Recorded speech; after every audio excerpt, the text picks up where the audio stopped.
Thiruvananthapuram medical college കാത്ത് ലാബിൽ ഓണാഘോഷം സംഘടിപ്പിച്ചത് പ്രിൻസിപ്പലിന്റെ നിർദ്ദേശം മറികടന്നാണ്. ആശുപത്രിക്കുള്ളിൽ ഓണാഘോഷം പാടില്ലെന്ന് പ്രിൻസിപ്പൽ ഓഗസ്റ്റ് 31 സർക്കുലർ ഇറക്കിയിരുന്നു.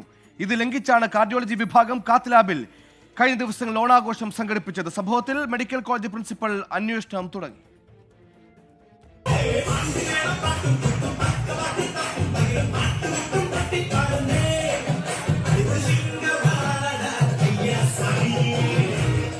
രോഗികളിൽ നിന്ന് പരാതി ഉണ്ടാകുമെന്ന് ചൂണ്ടിക്കാട്ടിയാണ് മെഡിക്കൽ കോളേജിനുള്ളിൽ ഓണാഘോഷം പാടില്ലെന്ന principal doctor Linette Morris circular ഇറക്കിയത്. ഇത് മറികടന്ന കാർഡിയോളജി വിഭാഗം ഇന്നലെ പകലും രാത്രിയും ഓണാഘോഷം സംഘടിപ്പിച്ചു. പുറത്തുനിന്ന് മൈക്ക് സെറ്റും ലൈറ്റും ഉൾപ്പെടെ വാടകയ്ക്കെടുത്തായിരുന്നു പരിപാടി. സംഭവം ദൃശ്യങ്ങൾ സഹിതം 24 പുറത്തുവിട്ടതോടെ രാത്രി 9-ന് പ്രിൻസിപ്പൽ ഇടപെട്ട പരിപാടി നിർത്തിവയ്പ്പിച്ചു.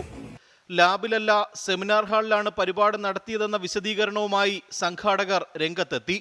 എന്നാൽ കാത്ത് ലാബ് കോംപ്ലക്സിൽ തിയേറ്ററിനും ഐസിയുവിനുമൊപ്പമാണ് സെമിനാർ ഹാൾ. ഈ വസ്തുത മറച്ചുവച്ചു. ഇവിടെയാണ് ഓണസദ്യയും കലാപരിപാടികളും നടത്തിയത്.